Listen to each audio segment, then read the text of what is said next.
A merchant looked at a slave boy, saw the pale fleck clouding one eye, and sent him back. Damaged goods, not worth the price. That boy would go on to break the Mongols, humble the Crusaders, and seize a throne with a knife. For decades, the Mongols had never been stopped. From China to the gates of Europe, kingdoms that took 1,000 years to build fell to them in a single season. The Crusaders had the finest knights on earth, armored, trained, blessed by the Pope himself. He broke them both, and he started with nothing. No name, no freedom, no one who wanted him. He would die an emperor, on a throne he took with a knife. His name was Baybars. Every trader who looked at him saw a defect and a cheap price. Not one of them saw the emperor standing right in front of them. He was not born a soldier, or a Muslim, or anyone's subject. He came into the world 1,000 miles to the north, on the open plains, among people who lived and died in the saddle. He came from the Dasht-i-Kipchak, the great Kipchak steppe, a sea of grass running from the Danube to the heart of Asia, the same endless horizon that bred the Turkic Khaganates, part of the same vast steppe world that, far to the east, would give rise to Genghis Khan. His people were the Kipchaks, a Turkic people, called Cumans in the west, Polovtsians in the Rus lands, fair-haired, sharp-eyed, born in the saddle, deadly with a bow. For centuries, they were the masters of that grass, and then their own steppe turned on them. The Mongols swept west like fire, shattered the Kipchak Khans, and swallowed their lands into the Golden Horde. In that chaos, a boy lost everything.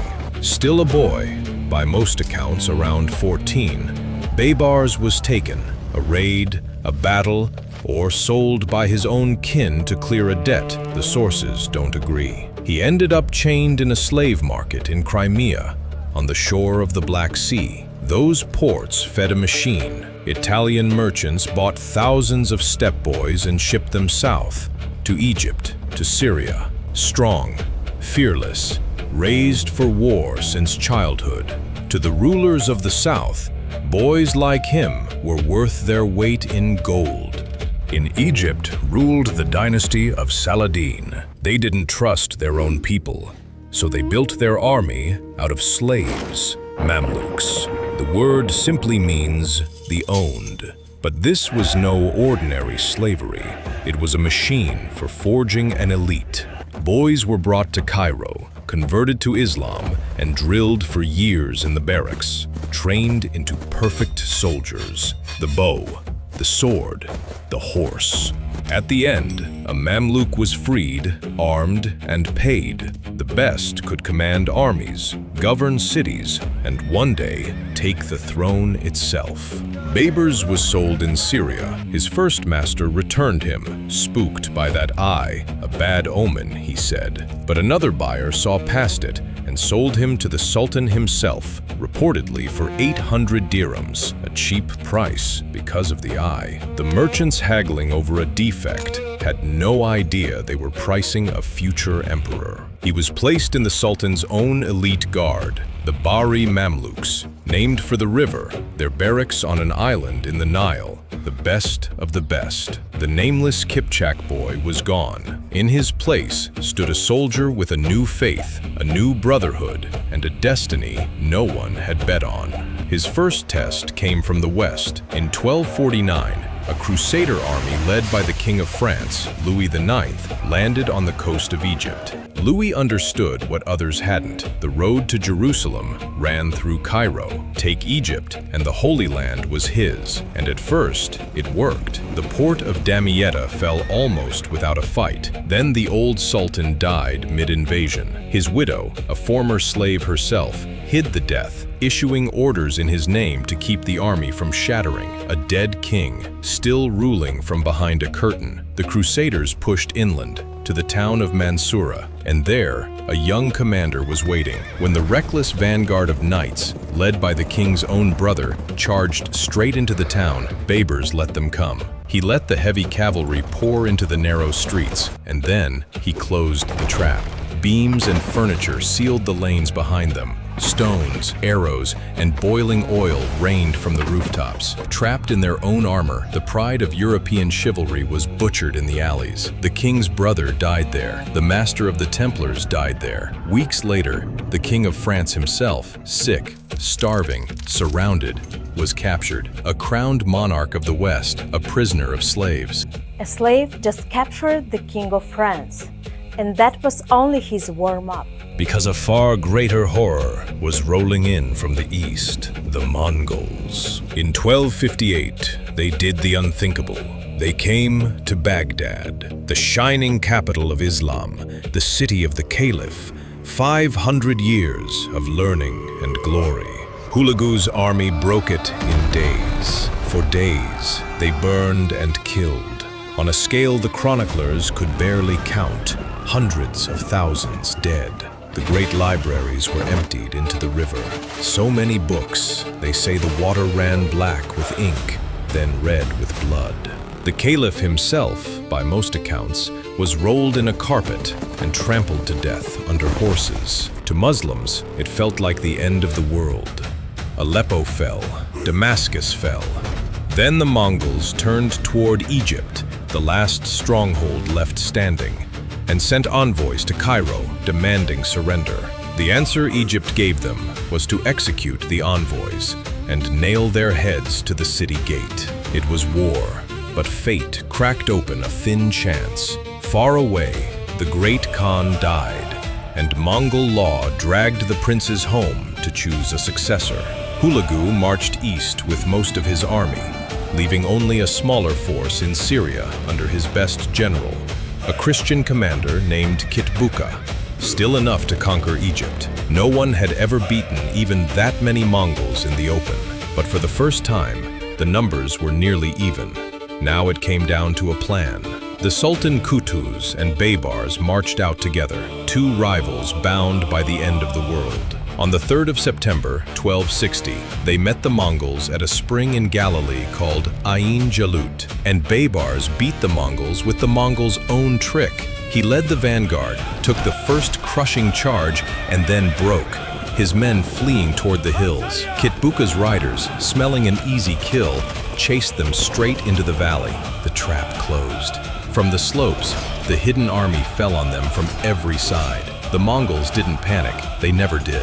Kitbuka reformed and nearly shattered the Mamluk wing. For one terrible moment, it could have gone either way. Then Qutuz tore off his own helmet so his men could see his face, screamed for Islam, and threw himself into the worst of it. The line held. The ring closed again. By midday, it was over. For the first time in their history, the Mongols had lost a great battle in the open field. The myth of invincibility was dead. And here is the part that fits nowhere but here. It was steppe warriors who broke them. Turkic horsemen of the Kipchak grass, sold into slavery years before, had just destroyed the sons of the same steppe world, far to the east, that made Genghis Khan. The steppe had beaten the steppe. Two men saved the Islamic world that day. Only one of them would live to see the next month. Before the battle, Qutuz had promised Baybars a great prize, the rich city of Aleppo. After the victory, he refused. Maybe he feared giving so popular a general his own power base. Maybe he simply decided he no longer needed him. To Baybars, it was a public humiliation and a warning that the Sultan meant to be rid of him. So on the march home, during a hunt in the desert, Baybars asked the Sultan for a small favor, a captured woman. Qutuz agreed. Baybars reached out as if to kiss his hand and gripped it so the Sultan couldn't draw his sword. In that instant, his men struck Qutuz down. The hero of Ain Jalut lay dead in the sand, killed by the men who just fought beside him, and by the brutal law of the Mamluks, the one who killed the Sultan could take his place. Baybars rode into Cairo as its new ruler, Al-Malik al-Zahir, the victorious king. But a throne taken by murder is a fragile thing. In that world, real power still needed the caliph's blessing, and the caliph was dead. Baghdad was ash. So Baybars made one of the shrewdest moves of the age. He tracked down a survivor of the old Abbasid line, brought him to Cairo, and crowned him a living caliph under Baybars' protection and control. In a single stroke, the former slave became the sword and shield of all Islam. Cairo replaced Baghdad. Every ruler who wanted legitimacy now had to come to him. This Cairo caliphate would outlast Baybars by more than 250 years. He turned first on the Crusaders, still clinging to a chain of mighty castles along the coast. He didn't want to contain them like Saladin had. He wanted them erased. His war was total. He burned their fields and starved their fortresses. He perfected the siege, giant catapults, engineers tunneling under walls to collapse them, and he used terror as a weapon. Sometimes he offered a garrison safe surrender, then broke his word, so the next fortress would surrender out of fear. One by one, they fell. Caesarea and Arsuf in 1265, then Safed, a great Templar fortress. There, the sources say, he promised the garrison their lives if they surrendered, and once they walked out, he had them executed anyway. In 1268, he stormed Antioch, one of the oldest and greatest Crusader cities, whose prince had allied with the Mongols. The slaughter was so vast that Baybars wrote the absent prince a letter describing the death of his own city in cruel, loving detail, telling him that if he'd seen it, he would have wished himself already dead. In 1271, he came to the Crac des Chevaliers, the great hospitaller castle, thought to be unbreakable, 2 rings of massive walls on a mountaintop. He couldn't take it by force, so he took it by trick. As the chronicles tell it, he forged a letter, supposedly from the knight's own commander, ordering the exhausted garrison to surrender. They gave up the greatest fortress the Crusaders had. He let them walk out alive. He'd already won. By the end of his reign, the Crusader kingdoms were a broken shadow, pinned to a thin strip of coast. He didn't take their very last cities. His successors would finish that. But it was Baybars who dealt the wounds they never recovered from. Terrifying on the battlefield, but his real weapon, you couldn't even see it. Because Baybars understood what most conquerors never learn. An army without a state behind it is a giant with feet of clay. He didn't just win land, he built a machine to hold it. At its center was the Berid, his postal and spy network, the nervous system of his empire. Relay stations every few miles, always stocked with fast horses. A message crossed hundreds of miles from Damascus to Cairo in 4 days, a journey that took a caravan a month. Signal fires by night, smoke by day, carrier pigeons for the most urgent news. But every station master was also a spy. They reported everything: the mood of the people, the moves of local emirs, strangers on the road. The reports flew to Baybars' own desk. No governor could plot in secret. The Sultan's web felt every tremble on its threads. And here his roots came full circle. His army needed a constant supply of fresh Kipchak boys, and the great supplier was the Golden Horde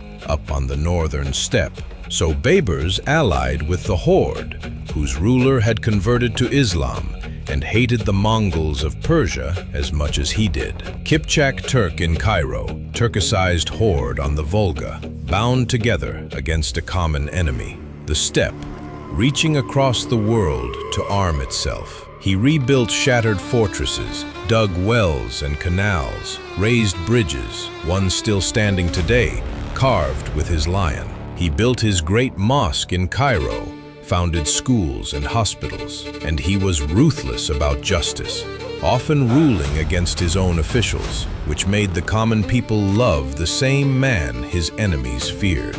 In the mountains of Syria lived the Assassins, a secret sect whose weapons were the dagger, the disguise, and years of patience. For generations, their masters had murdered kings across the region. Sultans and Crusader lords alike feared them. For a while, Baybars simply used them, a hidden blade to point at his rivals. But a private army of killers in the heart of his lands was a threat he could not allow, so he strangled them slowly, raising their tribute, appointing their leaders, planting his men in their fortresses. By the 1270s, their strongholds fell. He didn't massacre them, he did something colder. He took away their independence and put their skills on his own payroll. The legendary assassins became just another secret service, working not for the old man of the mountain, but for the master of Cairo.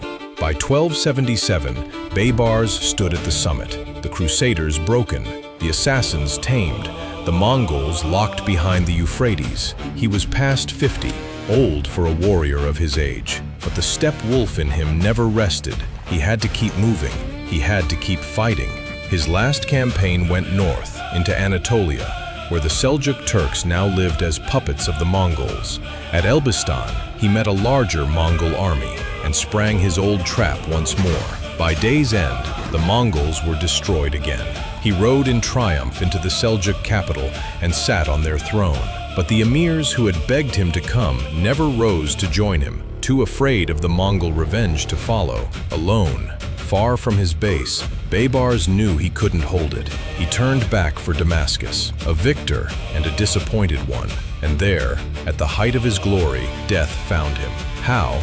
No one is sure. The plain version says fever, worsened by a hard campaign. But the story people love is darker. They say he prepared a cup of poison for a rival he wanted gone. And in the confusion of a feast, the cups were switched. The man who had survived the Mongols, the Crusaders, and a lifetime of plots drank his own poison by mistake. We will never know which is true, but there is a terrible fitness to the legend that a man who took power by murder and feared assassins all his life was undone by his own cup. That's Baybars, the boy nobody wanted, who ended his life feared by kings on every side of the map.